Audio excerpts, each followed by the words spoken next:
Assalamualaikum warahmatullahi wabarakatuh. Bismillahirrahmanirrahim. Alhamdulillahi rabbil alamin. Allahumma salli wa sallim ala Sayyidina Muhammadin wa ala ali Sayyidina Muhammad. Qala musannifur rahimahullahu ta'ala wa nafa'na bihi wa bi'ulumihi fid dharaini amin ya rabbal alamin. Al-marfu'u hadis marfu'. Huwa yaitu al-hadisul ladzi udhifa. Al-hadisul ladzi udhifa, hadis yang telah disandarkan ilan Nabi sallallahu alaihi wasallam, kepada Nabi sallallahu alaihi wasallam. Minal qauli, dari ucapan, awil fi'li atau perbuatan, awit taqariri atau ketetapan.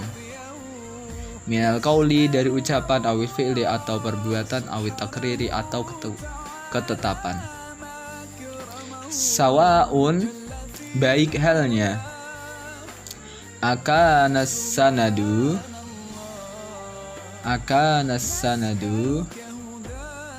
terdapat sanadnya muttasilan, berupa sanad yang muttasil,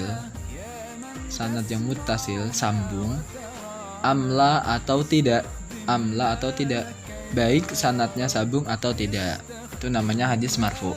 Nah, ketika ada hadis, kok hadis di sini diembel-embeli dengan qala Rasulullah, berarti di sini adalah hadis marfu. Maka dari itu pengertiannya hadis yang disandarkan kepada Nabi, baik berupa perbuatan, ucapan, atau ketetapan, baik sanadnya itu sambung ataupun tidak. Makanya wasumiya, dan dinamakan marfu'an, hadis marfu'. Kenapa dinamakan hadis marfu'? Lirtifa'i rutbatihi, karena tinggi derajatnya. Sebabnya apa? Bi'idhofatihi, sebab disandarkan hadis marfu tadi ilan Nabi, kepada Nabi. Sebenarnya ada embel-embel tadi qala Nabi, seperti itu. Faida qala, maka apabila berkata as-sahabiyu, para sahabat, as-sahabiyu, sahabat Nabi, berkatanya begini, qala Rasulullah sallallahu alaihi wasallam kada. Nah, otomatis ini yang disandarkan, artinya disandarkan itu apa? Dinisbatkan kepada Nabi. Nah, itu disandarkan. Qala, bersabda Rasulullah sallallahu alaihi wasallam, Rasulullah sallallahu alaihi wasallam kada, begini. Rasulullah SAW berkata begini. Nah, ini berarti hadis yang disandarkan kepada Nabi.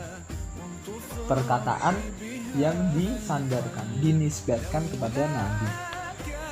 Au fa'ala kada, atau sahabat mengatakan fa'ala kada, Nabi telah melakukan seperti ini. Nah, karena hadal hadisu, maka hadis ini marfu'an, dinamakan hadis marfu'.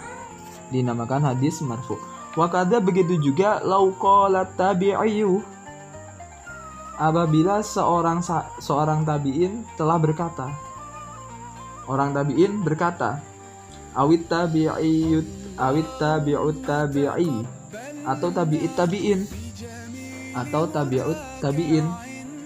tabi'in berkata, auman ba'dahum, atau orang setelah mereka. Setelah mereka siapa? Berarti generasi setelah mereka, seperti generasinya ulama-ulama sampai kepada kita sekarang, itu termasuk. Fa inna dzalik, maka sesungguhnya hal tersebut yusamma, dinamakan marfu'an, hadis marfu'. Seperti kita mengatakan Nabi bersabda, nah itu hadis marfu'. Baik sanadnya ini sambung ataupun tidak, nanti konsekuensinya ketika sanad itu sambung dinamakan hadis sahih, hadis apa? Sahih atau hasan. Ketika sanadnya tidak sambung, otomatis hadisnya doif. Nanti akan ada akibat atau konsekuensi pada hukumnya. Wayadkhulu dan masuk fi hadza ta'rifi dalam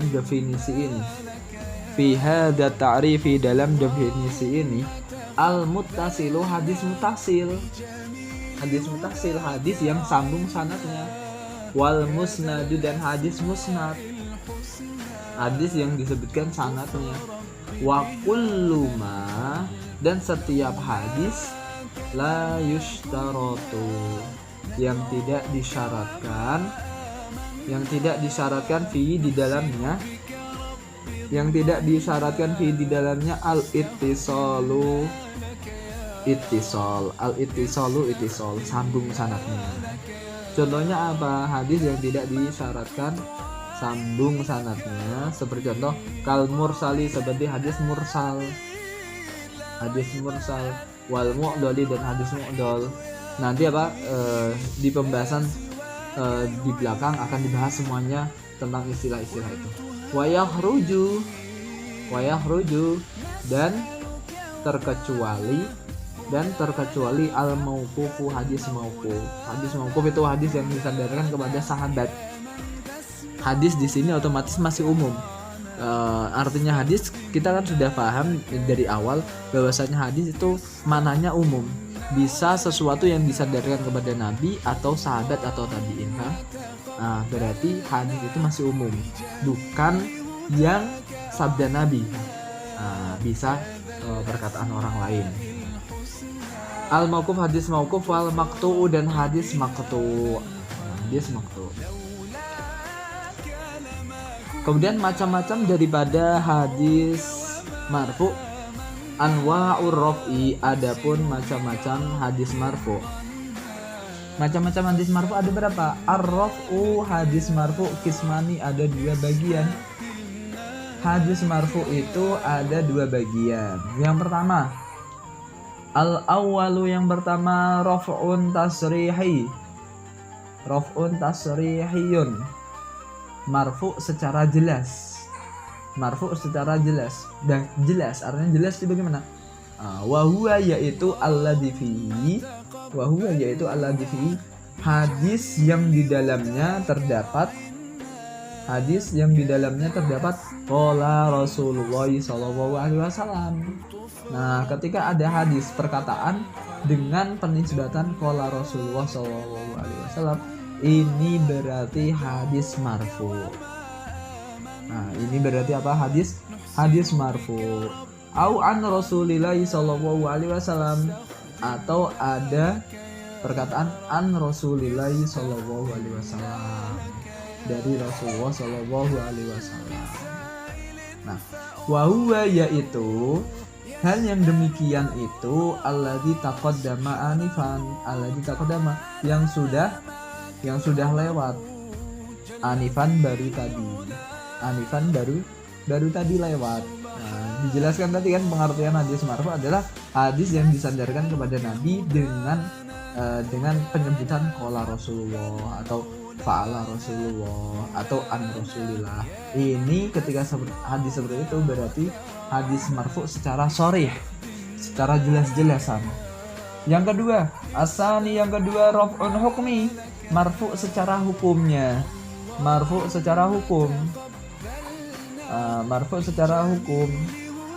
Belum jelas, teksnya belum jelas itu apakah sabda Rasul atau tidak. Tapi ketika nanti perkataan seperti ini nanti dinamakan marfu secara hukumnya saja. Wa huwa yaitu alladzi lam yusarrih, hadis yang belum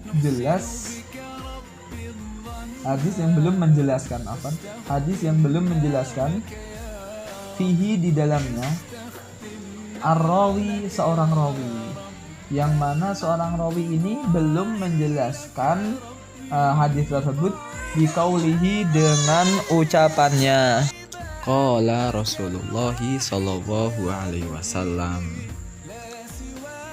Rasulullah sallallahu alaihi wasallam bersabda.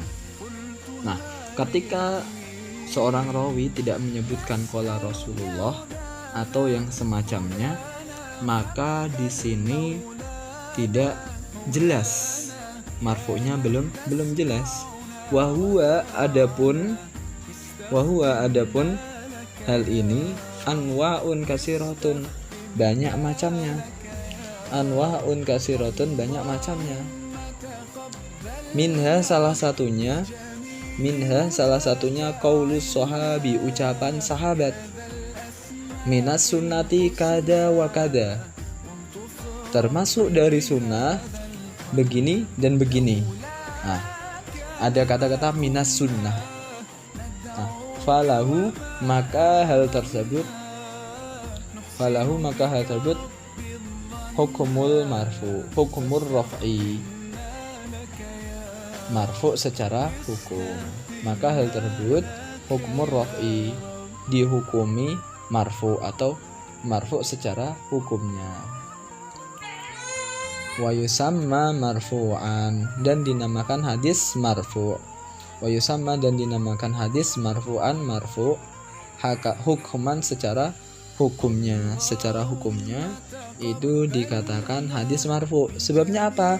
Sebabnya ketika ada sahabat bilang atau tabi'in bilang minas sunnati kada wa kada, otomatis bisa dimengerti bahwasanya sunnah ini adalah sunnah Rasul, bukan sunnah sahabat.